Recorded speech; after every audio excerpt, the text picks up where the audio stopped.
Hello everyone! So ngayon guys, dumating uli yung aking letter galing sa US Embassy. Kasi guys, di ba last time, nag-vlog din ako yung about sa mga na-send ko, tapos na-refuse ulit. So ngayon guys, yung asawa kasi guys, sobrang eager na talagang gusto na pumunta ng US kami. So ngayon guys, pinadala namin yung mga ibang documents. Ayun, yung mga taxes niya, yung mga properties. Through ano siya guys, pinadala namin. Through dito sa Tugo, pinadala namin. Kasi nga baka hindi nila nakita doon sa in-upload niya. Kaya lagi akong nare-refuse. So ngayon guys, dumating na siya. So ito, babasahin natin kung anong nakalagay galing sa embassy. So let's check it out. So ayan.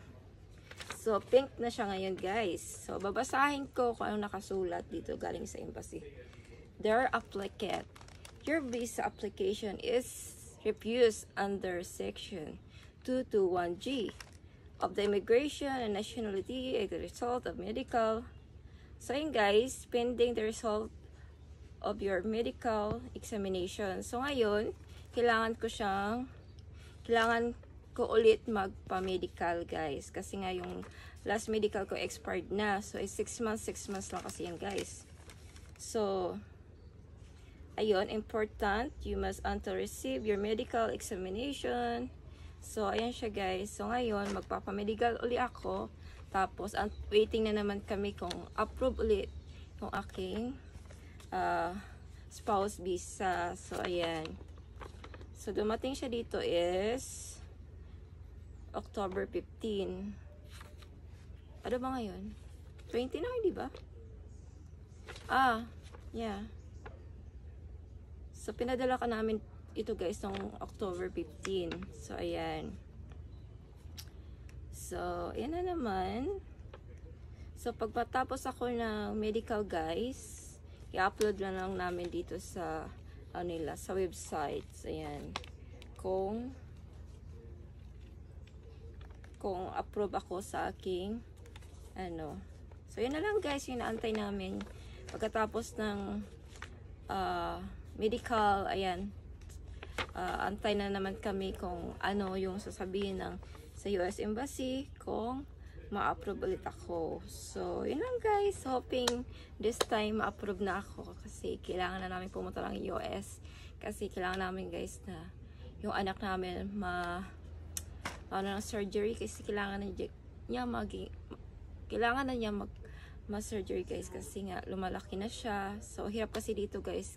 Mas gusto kasi ng asawa ko doon sa US kasi mas advanced yung mga medical. So, saka mga medicine. Gusto niya doon maoperahan yung anak namin. So, gusto niya na talagang makapunta kami ng US. So, hoping this next month kung anong result na manggagaling sa US Embassy, yun guys, magbablog ulit ako kung ano ang decision nila. So yun guys, so yun lang guys, huwag kayong mawala ng pag-asa kasi go and go lang, kasi yung refuse lang naman guys is kailangan continue kung ano hinihingi nila. So yun lang, ipasa mo lang mga kailangan nila. So yun lang guys yung mga hinihingi nila. So hoping this next month guys baka meron na. So yun. So, third time na to guys. Third time na to ha. So, waiting tayo na sa ulit natin guys. Waiting tayo ulit. So, ito yung marami kaming pinadala doon guys. Sobrang kapal. Ayan. Makapal siya.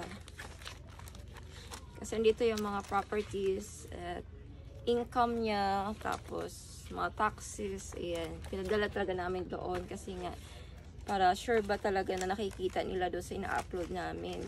Kasi last time diba yung binigay nila sa amin, kailangan niyang another sponsor. Pero ngayon wala na silang sinabi guys. Kasi nga pasok naman pala yung asawa ko guys sa poverty. Kasi yung income niya sobra-sobra pa pala doon. So akala ko kasi hindi pasok siya. So ngayon hindi na sila naghahanap ng another sponsor. So waiting na lang kami doon guys kung after itong medical kung anong decision nila. So hoping this next month approve tayo guys. Kaya kapunta na tayo ng Amerika. So, yun lang guys ang share ko sa inyo. Thank you for watching. Bye-bye!